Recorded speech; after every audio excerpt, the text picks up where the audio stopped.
So, how exactly does an idea topple an entire empire? This isn't just a story about battles or politics. It's really the story of a powerful concept, nationalism, and a revolutionary method, Satyagraha, that came together to completely reshape a subcontinent.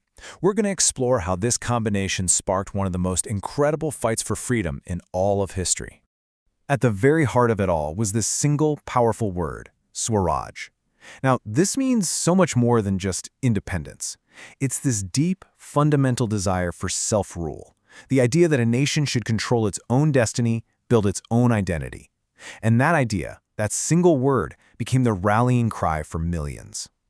Right, and that's the big question, isn't it? How could an idea, this desire for Swaraj, possibly go up against the sheer military and economic force of the British Empire? Well, the answer actually starts with understanding how that empire got there in the first place. See, this is key. British control over India wasn't some quick invasion. It didn't happen overnight. It was a slow, methodical, almost creeping process that unfolded over hundreds of years. If you look at the timeline, it all began pretty subtly. It starts way back in 1600 with just a trading company, the East India Company. Then, fast forward to 1757, you have the Battle of Plassey, and that's a huge turning point where their political control really begins. But it wasn't until 1858, after a massive rebellion, that the British government, the Crown, stepped in and took direct command. We're talking about a gradual takeover that stretched over 250 years. So yeah, you really can't call it an invasion in the classic sense. It was much more of a slow burn, a gradual takeover built on economic and political domination. Sure, the British used war, but their real genius was in leveraging strategic alliances and, most of all, getting a stranglehold on the economy. Okay, but here's the thing. As that British control got tighter and tighter, a powerful counterforce began to grow. The idea of a single, unified Indian nation.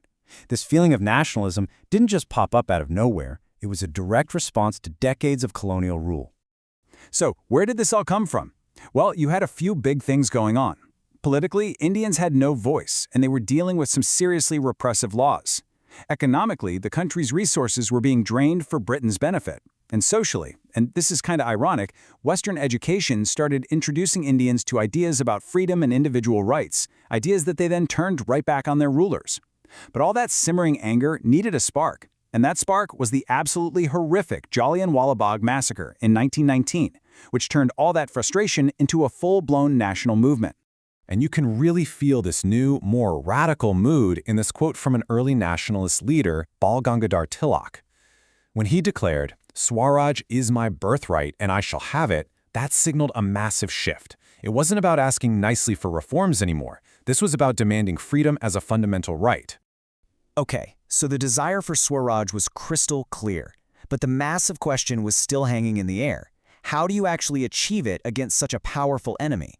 The answer came from Mahatma Gandhi, and it was a truly revolutionary method of resistance.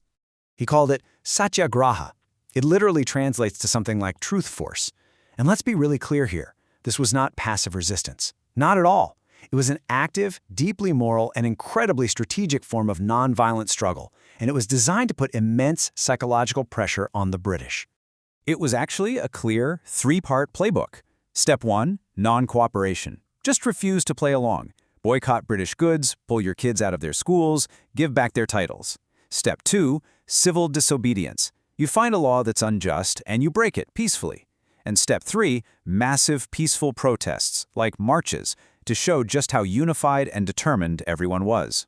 So why was this so ridiculously effective against a global empire? Well, it did three things brilliantly. First, it united everybody, from the poorest farmers to the most educated elites.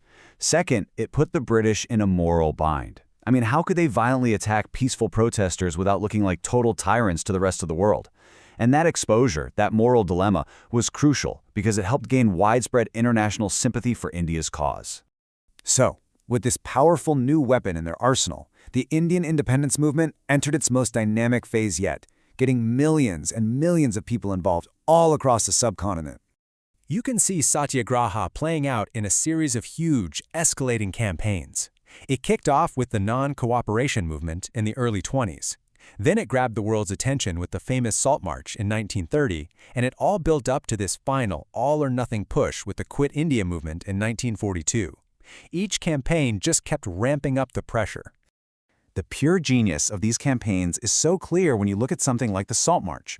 From the British point of view, it was just a tax on a mineral, no big deal. But Gandhi, he brilliantly framed it as a powerful symbol of colonial greed, of the British taxing something as basic to life as salt, something that belonged to the Indian people. It was a simple, powerful message that absolutely everyone could get behind. By the time we get to 1942 and the Quit India movement, the patience had completely run out.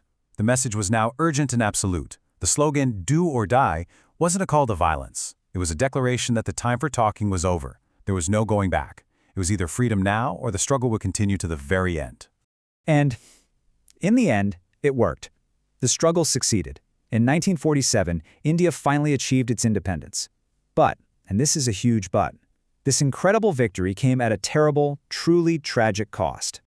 The final act of the British before leaving was to partition, to split the subcontinent into two. The causes were a really toxic mix. You had growing religious tensions, the political demand for a separate Muslim state called Pakistan, and of course, the effects of a long-standing British divide and rule policy that had been pushing communities apart for years. The human consequence of that decision was just catastrophic. In the horrific violence that exploded during the partition, it's estimated that around 1 million people, men, women, and children, were killed. And on top of the deaths, an almost unimaginable 14 million people were forced to leave their homes, creating one of the largest and most painful refugee crises in all of human history. And all of this just leaves us with a final, really haunting question. A movement that was so carefully built on the ideals of nonviolence and a unified India, how did it end in one of the most violent and divisive chapters of the 20th century? It's a tragic paradox, isn't it? And it's a stark reminder that even the greatest victories can come with profound and truly painful costs.